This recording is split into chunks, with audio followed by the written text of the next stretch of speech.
Okay, what if we go over here? Hey, good morning. I hope your day is going well. Mine, it's been a little rocky because it won't stop raining over here. We're actually in a flood watch or warning. I'm not sure which one it is, but I just know that I am recording in a bedroom that's upstairs with a house that has a metal roof. And let me tell you that rain and metal roofs don't exactly go hand in hand. It sounds like I'm out in a garage when it starts raining over here. So I'm going to do my best to get this recorded before it starts raining again, because I thought it was done and then it started again, and I thought it was done and it started again. It's just been an ongoing cycle. So we're going to try to get this going and hope that there's no rain in the background. Okay, so do you struggle sticking to your budget? Do you find yourself spending money when you know you shouldn't? Does it feel restricting? In today's episode, we're going to uncover 3 big reasons behind why you can't stick to your budget. And then we're going to explain how just doing one simple action, the action of tracking your money, can transform your mind and bring you closer to a budget that you can easily follow. Yes, you heard that right. Just tracking your money can get you closer to a budget that you can easily follow. Oh my gosh, mind explosion right there, right? Okay, so as always, go grab that little laundry and let's get to it.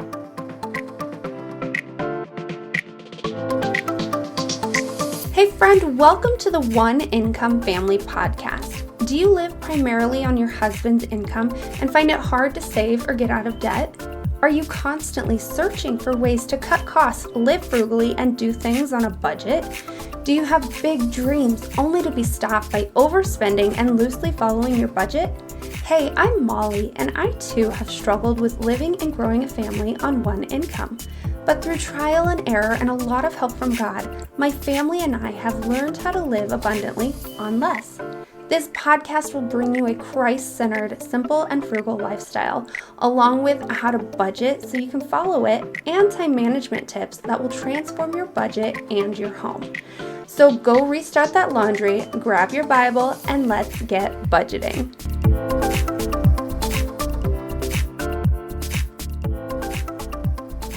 All right, so before we get into it, I again want to remind you that I am going to start reading reviews right here on the podcast. So if you want your review read out loud, make sure you go and leave me a quick review right here on iTunes or Apple Podcasts or whatever platform you are on, so that you can get your review read on the podcast. And not only does this let me know that you're enjoying the show, but it helps boost the show out to other mamas in need. Oh, and make sure that you follow me so that you're notified when new episodes come out, so that you can hear if your episode made it onto the show. I mean review. I don't know where that came from. We want to make sure that your review made it onto the show. Yeah, man, I don't know where my brain was going there. But let's dive into the actual episode. So, I know that tracking your budget is so not something you want to do. It's not fun, it's tedious, or at least it can be if you do it all at one time instead of slowly throughout the month as you are buying and, I about said selling things. I mean, you could be selling things, but I mean more like getting in that income. That's what I'm trying to say. But I know I'm not a big fan of tracking money. You're not a big fan of tracking money, but trust me when I say it is super, super important. Budgeting it's always come easy to me because I love to plan and I love to use my money for things that I enjoy, but tracking my money, it can be like pulling teeth sometimes, especially when I've got a lot going on in my life. And here lately, it's been really bad because I don't like to see money, in my opinion, being wasted. And that's exactly how I feel this past month and it's not my husband's fault, but his job has kept him away from home when he's supposed to be able to make it home every single night. But because of that, he's been having to eat out almost, 1 week is every night, and then a couple nights here and there the rest of the week. And when I went in the other day to track that money, I about had a heart attack because I'm going, oh my gosh, this money can be used better in other spots, but instead we had to use it here. I could have paid more down on my loan. I could have got clothes. I could have got shoes. I mean, there are so many other things that I could have used it for instead of eating out when he could have made it home, or he was supposed to make it home to eat. I know it's super hard to be okay sometimes with some of the things that happen in life, but that's why we have what I like to call miscellaneous or backup accounts and money for the unforeseen things like this. And we still have to be okay with it happening. So that's why I kind of made this episode, because I was just like, oh my gosh, somebody else could definitely benefit from this, because I know I'm struggling with sitting down to track this money, because I am just going, oh my gosh, this money, we just spent it on something that we shouldn't have, which means that tracking my money is just not happening. And because of this unforeseen thing, I wasn't able to follow the budget. And following the budget is so important, and we have to do it. And that can be a problem right there, that mindset, which we're going to talk about. Okay, so the first thing that I want to talk to you about is something that we mentioned in the last episode, which is you don't have a plan that's individualized to your family. So by tracking your money, it shows that you have a true idea as to what your family enjoys and how you like to spend your money, or things that you need, things that you want. And you can create categories that are ideal to your family. Like your home, when you go in your house, not every single house is the same, and that's a good thing because it individualizes you. It individualizes your family, and it lets us know what you enjoy and what you don't enjoy and what's important to you, all that kind of stuff. And so that's why you want to be able to have a plan, have a budget that is actually focused on your likes and dislikes, your priorities. I'm going to say priorities because that's a little heavier than likes and dislikes. But you want to create a budget that is focused on your priorities, and tracking them makes it easier to see if you are actually focused on those priorities. Because just like I mentioned in the last episode, if you're not creating a budget based on your legit priorities, then it's not something that you enjoy. It's not something that you like, and it's not something that's important to you. Even if you say that it's important, your budget is showing the proof. Just like your schedule with your time management is showing the proof on what's actually important to you. And if you say that it is, then you need to make that legit and put your money where your mouth is. So that's why it's super important to be able to stick to your budget, track your money so that you can create those categories that are actually important to you. And you can see if where you've been spending your money is actually on things that aren't important to you, and you can get that changed. The second thing that you want to keep an eye on is that tracking your money helps you know the amount that you should delegate to that category. And it lets you know if you need to raise or lower the amount.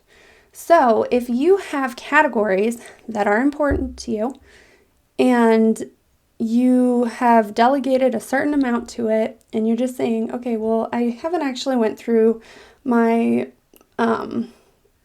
my transactions. That's what I'm looking for. Man, my brain went blank there. I haven't actually went through my monthly statements, my transactions, to see how much money I'm spending in each location. I'm just going to throw a number out there. Then your budget's not going to be something that is legit.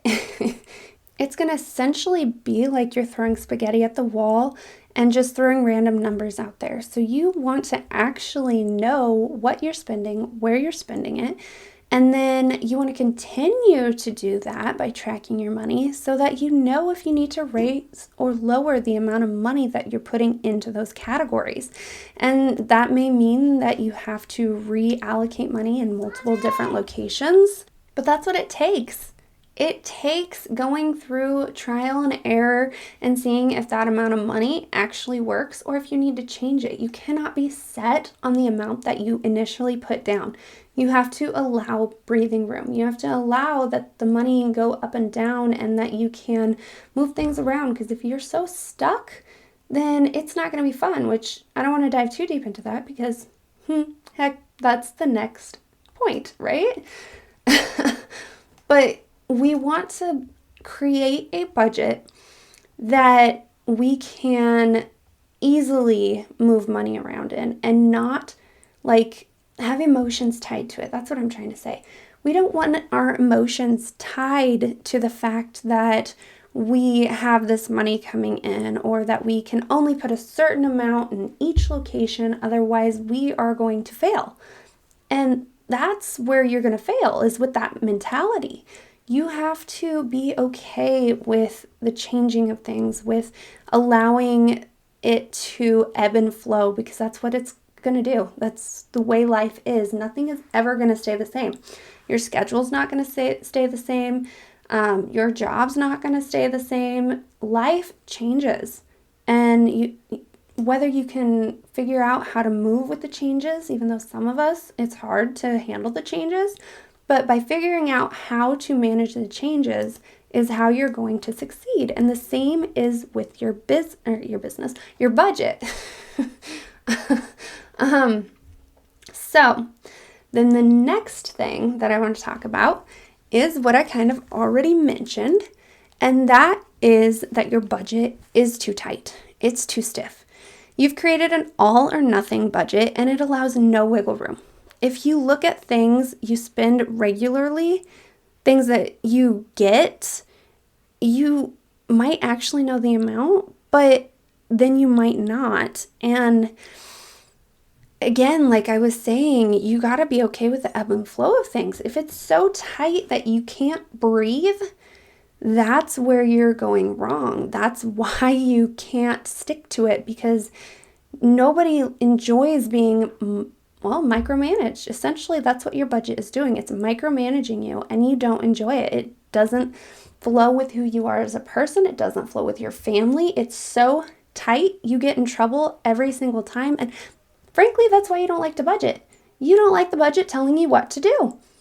So, friend, tell the budget what to do. Don't let it tell you what to do.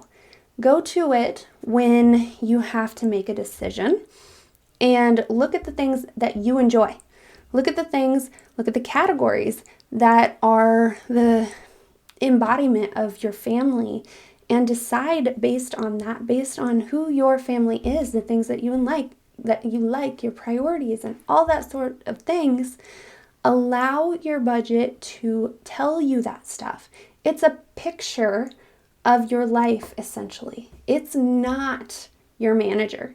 It's not going to tell you what you have to do, and if you don't do this, then you're going to get this consequence. And no, that's not what your budget's for. Your budget is just a simple reminder as to, hey, these are the things that you like. So with that decision, does it fit into this? Or is it something that you should just wait on? Or is it something that you should add into the budget so that you can start saving up to get it? That's what your budget's for. And by tracking it, then you know how your money is doing. You know if you've been able to follow that, but not necessarily follow it. It just allows you to know if you need to change things. It's not going to get upset with you because you didn't stick to a certain amount in your food account. You're the one that gets mad at you, not the budget. So allow yourself freedom. Allow yourself to be able to have an account that allows for flexibility, for the unexpected things that come into your life, because they're going to happen. Just like my husband wasn't supposed to be out all them nights, but he was. And so because I track my money and I allow for the ebb and flow of the categories, then I was able to have enough saved up to the side to allow for eating out as much as he did, because oh my gosh, was it a lot. Like, I about had a heart attack when I saw how much money we spent on eating out. Oh my gosh, yeah. But I can go down a rabbit hole on that, so let's get back to this. But it's so true.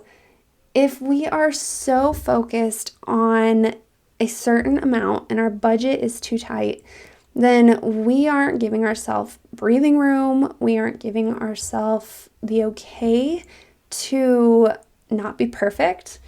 Because when you set up a budget that tight, you're telling yourself you have to be perfect. And nobody's perfect. No matter how hard you try, you're not going to be perfect. And that's okay. God doesn't want us to be perfect. He just wants us to do our best. And that's exactly what the budget is to help us do, is to be able to follow a plan and do our best and allow Him to change things where He might see fit, even rather than just the world changing things up on us like inflation and everything. But by tracking your money, it allows you to see where it goes, where you can cut, how you can cut it.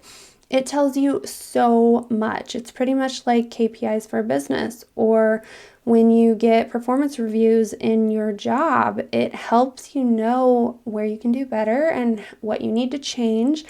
And it's not saying that if you do that or don't do that, that there's going to be a consequence. It just lets you know how things are going. However, there's usually a reward if your performance is good. And that's the same thing with your budget. If you're doing good on your budget, then your goals are getting reached. I mean, whatever that goal is, be it paying off a loan or paying down some debt, or, buying that vehicle that you've wanted, or going on vacation, because oh my gosh, that sounds fun. I would really like to go to New York. That's kind of one of the things I want to do. But let's not get sidetracked on our dream vacations, right? Okay, so let's go back over all the points that I touched on today and answer your question as to why you can't seem to stick to your budget and how tracking your money will turn things around. So first off, I said that you don't have a plan that's individualized to your family. And by tracking your money, you can create those categories. You don't have to find them out of thin air, because that's a struggle. You don't have to follow somebody else's, plan that they have laid out on the internet, their template. Instead, you have your categories in your monthly statements. That's where you're going to find your categories. You don't have to go searching for them. You don't have to go find them on the internet or just pull things out of thin air. You have them in your monthly statements, and all you have to do is look for them. Group things together that are like things, and then you have your categories. Voila! And tracking, did you think that you could get it that easily? That's how it is. Okay, point number 2. By tracking your money, it helps you know the amount to delegate then to those categories that you found while tracking. Like, what? You think that those two things go together? Yeah, they do. So you can create your categories. You can delegate an amount to that category. And then by continuing to track it, you can raise and lower the amount as life goes on, because it's never going to stay the same. It will ebb and flow. Nobody's perfect. Nobody wants to be perfect. Well, I mean, some people do want to be perfect, but there's no fun in being perfect. We got to allow ourselves some wiggle room and some grace and just go with what it is that you've got. Okay, and then point number 3, your budget, it's too tight. You have created an all or nothing budget, and it allows no wiggle room. If you look at things that you spend regularly, you'll know if you actually can follow the amount. So, by allowing yourself to have that little bit of wiggle room, and by delegating the amount to your categories, then you know that you can follow it, and you're not so stuck because you're trying to be perfect and you're trying to stick to this budget and it's micromanaging you. No, we want it to just be a spreadsheet that you look at and it helps you make decisions when you're not sure if you should or not. That's all it's there for. And tracking is how you're able to make it legit and follow it. Like, by tracking your money, you know if you can follow it. You know if the amounts are right in each category, and you know everything you need to know. And it's just written down on a piece of paper so that when you go to make a decision, you have it right there. All right. I hope that made sense. I hope that you come and you shoot me an email for all your questions, or if you have an awesome takeaway, definitely shoot me an email. Okay, so as always, don't forget to write a review so that you can be featured on the show. And while you're at it, remember to follow the show so that you're notified when the episode comes out and you can see if you made it on the show. Hey friend, I hope you enjoyed today's episode, and I pray that it inspired you into action. If so, would you take 30 seconds and share it with that friend who also lives on one income and wants to learn how to live abundantly on less? Also, please leave a quick review for the show. It lights me up to know this podcast is helping you, and it helps get the show out there to other mamas in need. All right, well, it's time to go play with the babies, so I will meet you back here on Tuesday for another episode. Peace and chicken grease, mama.